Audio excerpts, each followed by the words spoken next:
We're talking about this cop who's off duty, drunk out of his mind. The bartender says, no, that's enough. We can't really serve you. You're getting out of control. And he just decides to give her one hell of a throttling. And there are other patrons there, but they don't do anything. They make some phone calls. But, I mean, this woman takes a severe beating in front of what are supposed to be men. And I think that might be just as deplorable, just as much of a important view into society and how we roll now as the fact that this guy gets 0 jail time for this. What do you think, Mike? Oh, yeah, absolutely. It's just for insinuating that you're going to hit a woman, and don't do it, but insinuate, that's a Class C misdemeanor. That's an arrestable offense. That's like supervision for over a year. These police these days, there is something wrong. I mean, I was just the other day walking home with my groceries, and these two cops were driving past. And it was just, I felt like a coldness. I mean, the one cop sitting next to was in the driver's seat, passenger. And I kind of just looked at him and sort of smiled, but it was just like a coldness, evil. I mean, it's almost like these guys want to break your arms or something. Well, it doesn't seem like they're there to serve and protect when they're tasering 72-year-old women. Hold on. You mean electrocuting. Let's use the word electrocution from now on. Yeah, I don't want to hear taser, okay? This is electrocution. This guy tried to electrocute me, Yeah, I'd like to switch let's call it for what it truly is, right? And let me say this, we're also being desensitized on another level, and I thank you for the phone call, especially to tasers. The big movies now, everybody's getting tased and it's a joke. I'll admit I went and saw The Hangover over the weekend. Very enjoyable, funny picture. A lot of you out there are probably going to disagree and think, there goes Bermas with his crude sense of humor again. But I appreciate a good R-rated comedy. And The Hangover was a good R-rated comedy. What I didn't like was that I even found myself laughing hysterically as people got tased on another level. And they have children tasing people with glee in this film.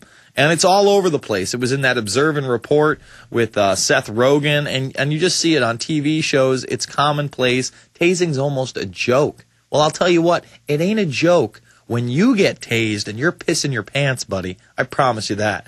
Let's go to John in Massachusetts. John, you're on the line. Or it might be Maine. John. Oh, hey, Bermas. Hey. How you doing? Good, man. Anyways, about the taser thing. Yes. Or hitting all the women. I don't know if people know we could have civil arrest. We could arrest a cop for doing this type of stuff. So well, whether they're going to arrest him, why didn't they just stop him from doing it? Whether they were going to say, hey, civilians arrest or any of that. Sure, call the authorities, call, somebody over there. But before you start ringing on your cell phone, how about you stop the guy from throttling the chick? Have you seen the video or you just listened on the radio? Yeah, I've seen it. I've seen the whole thing. The guy is, he is throwing haymakers. These are thunder fists right here. This guy these are no love taps. They would put, a normal-sized dude on the ground and probably knock him unconscious. This chick is a trooper. I understand that. It's only one issue. All this happens all over the place anywhere. But if people exercise civil arrest, if people actually intervene and be like, you can't do that. You cannot hit all the women like that. And if they actually take charge, I don't think people are going to be like, we can't allow this happen, This can't be going on no more. This is common sense. It's not I'm with you there, but the problem is that the media will portray that as vigilantism, and you're being a vigilante, and you're going outside of the law, and they'll paint you up as a demon. If more people keep doing it, they're going to start understanding. Maybe it's not the people that are at fault. Maybe it's the guy himself. Well, it is the guy who assaulted that woman's fault, and it's really that thug, jackboot police mentality, because think about how badly the disease has gotten out of control and spread when the police officers that are his quote-unquote buddies block off the media at the trial and ticket their cars for trying to cover the news. That's the real sickness, and every single one of those guys watched that tape from that bar and knew what that man did. I thank you for the call. They just stood and watched it. Yeah, exactly. Even the cops not only didn't come and stop him, they supported him at trial. No, he needs to be fired and he needs to do jail time. Cops should have to see this case and have a little fear put into their hearts that they don't just jack up women in bars off duty. 866-582-9933. We're going to go to Mark and Zach in a moment, but I wanted to get to this one because it's so important. We've been talking about the International Intelligence Organization that really runs the Black Ops worldwide. And I had this caller in earlier in the week, Glenn Beck worshiping, and I was trying to explain to him why 9/11 truth is so important and the intelligence ties of the hijackers and how Al-Qaeda in many cases is funded by the Pakistani ISI and that we facilitate that through Saudi Arabia. Well, I got two stories right here that continue to back up what I'm saying. High-ranking Pakistani officials were behind the killing of 11 French shipbuilding engineers in Karachi 7 years ago. 2 French judges have ruled.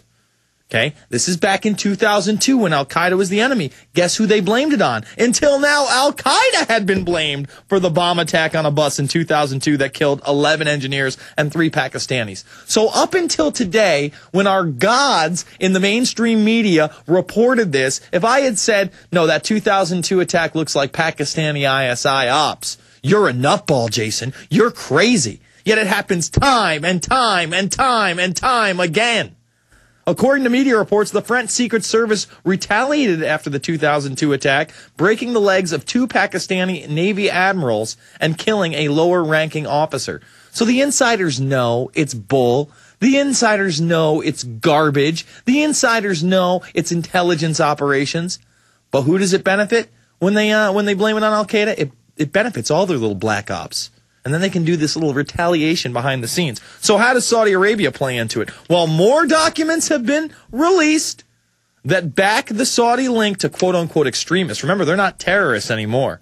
They want to make everybody into a terrorist, into an extremist, blur the language. Documents gathered by lawyers for the families of September 11th victims provide new evidence of extensive financial support for Al-Qaeda and other extremist groups by members of the Saudi royal family. But the material may never find its way into a courtroom because of legal and diplomatic obstacles. Really? So wait, you're telling me that we funneled some of the hijackers through through Saudi Arabia? Geez, so we go over that in Fabled Enemies. Oh, and that they got funded through Saudi Arabia? But we never went to Saudi Arabia. Iraq is the enemy, and bin Laden must be hiding in Afghanistan or our ally, Pakistan. Right? Huh? Kinda? Oh, wait, most people took the hush money, so now we get an occasional article about this, and everybody just backs off. It doesn't matter that I have Bob Graham in my film Fabled Enemies, again, admitting that foreign governments, that's plural, that's more than one. Yes, more than one. I'm talking to you like a child because you need to be talked to like a child if you believe otherwise. Do you understand? Other governments were involved in 9/11 according to Bob Graham, who headed up the initial congressional investigation into it. And he's no friend to you. He's having breakfast with the head of the Pakistani ISI on the morning of the attacks, and he's the main funder. And he won't, you think he's helping you? Where is he to man up and tell the truth, to come out and say what really happened? Instead, he gives you these little tidbits, this little rabbit trail to go follow. Meanwhile, we're almost 8 years out. It's almost the 8th anniversary of 9/11. We need the truth now. We can't wait any longer. It's disgusting. Mark in Oregon. Mark, you're on the line. Hey, yes, sir. Jason. How you doing, man? Good, man. Well, you sound great. You sound on top of it.